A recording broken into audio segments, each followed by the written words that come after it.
त्याची हार्टची position change झालेली आहे, हार्ट इकडनं थोडं या बाजूला काहीतरी सरकलेला आहे. तर ते इंजेक्शन दिल्यानंतर तो कोम्यात जाईल का शुद्धीवर येणार नाही का त्याचा हार्टच बंद पडेल हे का आम्ही सध्या तरी काही सांगू शकत नाही. तो 5 दिवस जगल, 5 महिने जगल का 5 वर्ष जगल का 50 वर्ष जगल हे आम्ही सांगू शकत नाही. तर मित्रांनो, आता जस्ट दशरथचा एक रिपोर्ट आलेला आहे. त्या रिपोर्टबद्दल मी तुम्हाला बोलणार आहे. सध्या मी हॉस्पिटलच्या बाहेरच आहे, तुम्ही पाहू शकता.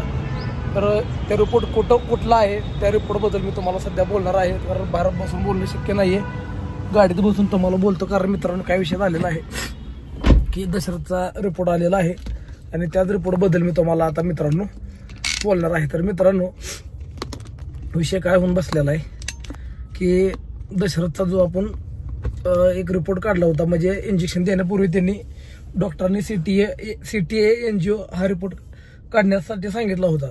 तर मित्रांनो, त्या रिपोर्टमध्ये काय झाले की त्याच्या हार्टची पोझिशन चेंज झालेली आहे. म्हणजे त्याचा हार्ट जो आहे तो स्पायनल निडल मध्ये गॅप आहे आणि हार्टची पोझिशन हालून थोडी चेंज झालेली आहे मित्रांनो.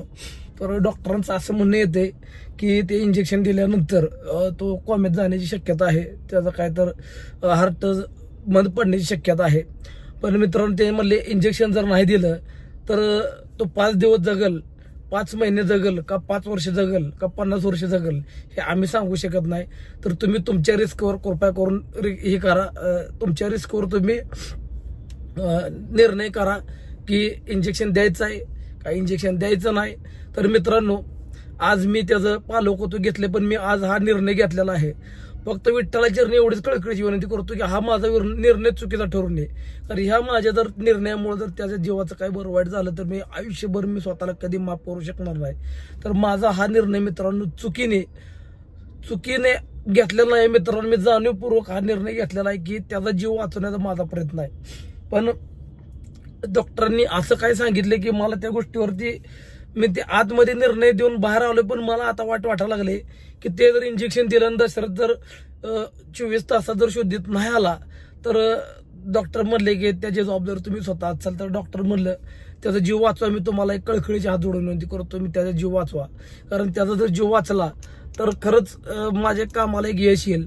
आणि त्याचा जर जीव नाही वाचला, डॉक्टर साहेब म्हणले, मी मला स्वतःला आयुष्यभर कधी माफ करू शकणार नाही. आज एवढ्या जणांच्या मदतीमुळे मी त्याला एवढ्या मोठ्या हॉस्पिटलला आणलं. एवढ्या मोठ्या हॉस्पिटलला का आणलं मित्रांनो की उद्या त्याचे घरचे आहेत, नातेवाईक, बाकीचे लोक म्हणून सलमान भाई की तुम्ही जरा चांगल्या हॉस्पिटलला नेलं असतं तर त्याचा जीव वाचला असता, असं लोक मला म्हणून त्याला मी एवढ्या चांगल्या हॉस्पिटलला घेऊन आलो मित्रांनो. रात्र दिवस इथंच बाहेर उभारतोय, आज जाऊन बसतोय, आज झोपतोय. पण एक मित्रांनो, माझा फक्त आणि फक्त प्रामाणिक प्रयत्न आहे मित्रांनो. माझं याच्यामध्ये काहीच स्वार्थ नाही मित्रांनो. एवढ्या चांगल्या हॉस्पिटलला घेऊन आलोय मी त्याला. पण आता जे CTA NGOचा रिपोर्ट आला त्याच्यानंतर डॉक्टरांनी असं काय धक्कादायक विषय मला सांगितला मित्रांनो, मला काय करावं काय नाही समजणार मित्रांनो. आणि बरेच जण हॉस्पिटलला येत आहेत दशरथला भेटण्यासाठी, मला भेटण्यासाठी, आणि बरेच जण सहकार्य सुद्धा करत आहेत. पण आता राहिला विषय, तो माणूसच नाही राहिला तर त्या पैशाचं करायचं काय मित्रांनो. त्यामुळं एक खूप वाईट वाटायला लागलंय मित्रांनो मला. मी त्याच्या ट्रीटमेंटचा निर्णय घेऊन चूक तर केली नाही. उद्या त्याला काय कमी जास्त झालं तर हे त्याच्या आई वडील मला ब्लेम करायला सुद्धा मागं पुढं बघणार नाहीत मित्रांनो. माझी चूक जर कुठं तुम्हाला वाटत असेल मित्रांनो, कृपया करून मला कमेंट करून सांगा, सलमान भाई तुम्ही चुकताय, तुमची कुठं जर चूक आहे, तुम्ही त्याच्यावर ट्रीटमेंट करू नका, जेवढे दिवस मनानं जगा तेवढे दिवस जगू द्या, असं म्हणलं तरी काय हरकत नाही. पण त्याचे दुःख मला बघवलं जात नव्हतं मित्रांनो. त्याचा BP लो येत होता, तो सारखा आश्रममध्ये ओरडत होता, रडत होता, इथं दुखतंय आज त्याचा शब्द येत होता मित्रांनो सतत. तर हे त्याला मला हे सगळं बघवलं जात नव्हतं मित्रांनो. त्यामुळे मी हे निर्णय घेतला. पण मला वाटलं की चला इंजेक्शन देऊन येऊया. 50,000 रुपयाचा विषय काही मोठा नाहीये. सगळेजणांनी मदत पाठवली, ती 50,000ची पण मदत आपल्याकडे आलेली आहे. तर म्हटलं चला इंजेक्शन देऊन येऊया. पण डॉक्टरांनी असे काही गोष्टी सांगितल्या इथं आल्यानंतर, CTA NGO म्हणून कुठला तर हार्टचा रिपोर्ट काढल्यानंतर त्यांनी असं सांगितलं की त्याची हार्टची पोझिशन चेंज झालेली आहे, हार्ट इकडनं थोडं या बाजूला काहीतरी सरकलेला आहे. तर ते इंजेक्शन दिल्यानंतर तो कोम्यात जाईल का शुद्धीवर येणार नाही का त्याचा हार्टच बंद पडेल हे का आम्ही सध्या तरी काही सांगू शकत नाही. पण तुम्ही जे निर्णय घेताय ते तुमच्या जबाबदारीवर घ्या, असं त्यांचं क्लिअर मत येतं मित्रांनो. मी सध्या काय करू, मी लय मोठ्या मित्रांनो धर्मसंकटात फसल्यावर झाले मित्रांनो. मला काय सुचना आहे, काय करावं काय नाही करावं, मी काय करू शकतो मित्रांनो. ते रिपोर्टचं नाव सुद्धा त्यांनी मला सांगितले, बाबा तुम्हाला रिपोर्टचं नाव सांगतो, कुठले रिपोर्ट आले, CTA NGO म्हणून नावाचे कुठले तर रिपोर्ट आहे, त्याच्यामध्ये हा प्रॉब्लेम आलेला आहे मित्रांनो. तर मला काय समजणार मित्रांनो, मी एवढं करून जर शेवटी माझ्या कामावरती प्रश्न चेअरमन होत असेल तर मी काय करू, त्याच्या आई वडिलांना सुद्धा मी सतत फोन लावतोय. त्याच्या आईचा नंबर आहे, वडिलाचा आहे, बहिणीचा नंबर आहे, सतत मी त्यांना फोन लावते, पण ते लोक कॉल घेत नाहीयेत. तर हा निर्णय मी स्वतःच घेतोय आणि मलाच घ्यावा लागेल, कारण माझ्याकडे पर्याय नाहीये. आणि हा जर मी निर्णय नाही घेतला तर आपल्या एवढ्या लांब येणं सगळं व्यर्थ जाईल मित्रांनो. तर मित्रांनो, हा जो मी निर्णय घेतोय ते जर निर्णय जर काय चुकीचा झाला तर मला कळकळीची विनंती, मला माफ करा. मी हा निर्णय घेतोय दशरथचे जीव वाचवण्यासाठी. आणि आपल्याकडं आपण एक 50-55 हजार रुपये घेऊन हॉस्पिटलला आलो होतो, पण डॉक्टरांनी आता ते रिपोर्ट बघितल्यानंतर अजून 1-2 रिपोर्ट काढायला सांगितल्यात. त्या रिपोर्टचा खर्च अजून वाढलेला आहे मित्रांनो. तर आता कुठल्या तोंडानं तुम्हाला बोला मित्रांनो, मला हे सुद्धा कळलं नाही, कारण तुम्ही ऑलरेडी एवढं मोठं सहकार्य केलेलं आहे. आणि आता डॉक्टरांनी हे प्रॉब्लेम सांगितले, अजून 2-3 रिपोर्ट काढायला सांगितलेत.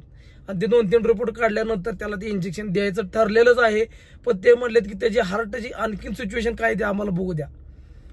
तर मित्रांनो, तर सध्या मला काय डोकं चाललं बघा मित्रांनो, काय करावं काय नाही, मला काय सुधार नाही. कारण मी कसं बस स्वतःच्या अश्रू आवरत गाडीपर्यंत आलो आणि गाडीपाशी व्हिडिओ चालू करून तुम्हाला अगोदर माहिती द्यावं म्हणलं. कारण जेवढा दशरथचे ट्रीटमेंट करायचा अधिकार मला आहे, तेवढी सगळी माहिती जाणून घ्यायचा अधिकार तुम्हाला आहे मित्रांनो.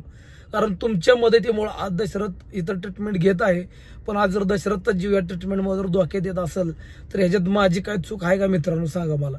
कारण ज्यावेळी डॉक्टरांनी सांगितले की सलमान भाऊ तुम्ही ट्रीटमेंट करताय, तुम्ही त्याचे आई वडील नाही, जर उद्या त्याला काय कमी जास्त झालं तर आम्ही जबाबदार नाही.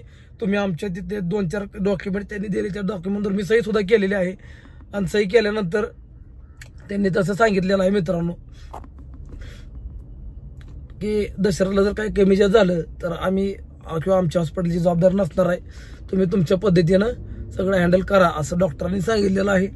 तर मित्रांनो, ह्या व्हिडिओमधनं एवढं सांगणं आहे. अजून 2-3-4 रिपोर्ट काय काढायला सांगितले, त्या रिपोर्ट सुद्धा खर्च वाढलेला आहे. शक्य असेल तितकी नक्कीच मदत करा, कारण आज तुमच्या मदतीमुळेच ह्या सगळ्या गोष्टी शक्य व्हायला लागल्यात. आणि इथनं पुढची जी मदत आहे, जी अजून 2-4 रिपोर्टचा बी खर्च त्यांनी बराच असं सांगितलेला आहे. तर त्या रिपोर्ट संदर्भात चर्चा करायला सुद्धा मी आता हॉस्पिटलमध्ये चाललोय. तर रिपोर्टचा खर्च जे असं सांगितलंय त्यांनी, स्क्रीनवरती हा हेल्पलाईन नंबर तुम्हाला दिसतोय. फुल नाही फुलाची पाकळी, तुमची छोटीशी मदत खूप महत्वाची आहे. तर बऱ्याच जणांना गैरसमज होईल की नाव काय येतं. तर पहिलं नाव येईल Bing human Pandharpur YouTube channel असं नाव येईल, सलमान भाई आतार असं नाव येईल, किंवा गनी भाई आतार असं नाव येईल. ह्या तिन्हीपैकी कुठलंही नाव आलं तर तुम्ही नक्कीच मदत पाठवा मित्रांनो. गैरसमज याच्यामध्ये कुठला नसावा. एक अनाथाचा जीव वाचवण्याचा एक प्रामाणिक प्रयत्न आहे. जीव वाचवू शकलो तर खरंच एक कामाचं सगळ्यांना आपल्याला पुण्य मिळणार आहे. तर त्याला जर काय कमी जास्त झालं तर मी मित्रांनो आयुष्यभर मी स्वतःला कधी माफ करू शकणार नाही. तर एवढीच कळकळीची विनंती, एवढं मध्ये जास्त काय बोलणं होणार नाही. दशरथच्या रिपोर्टची थोडीशी तुम्हाला माहिती द्यायची होती, कारण त्याचं रिपोर्ट आलेला आहे CTA NGOचा. त्याच्यामध्ये हे निष्पन्न झाले की त्याचं हार्ट थोडं सरकलेलं आहे, त्यामुळं सगळ्या प्रोसेस करताना त्रास होणार आहे. आणि त्याला जर तो इंजेक्शन द्यावं तर लागणारच आहे.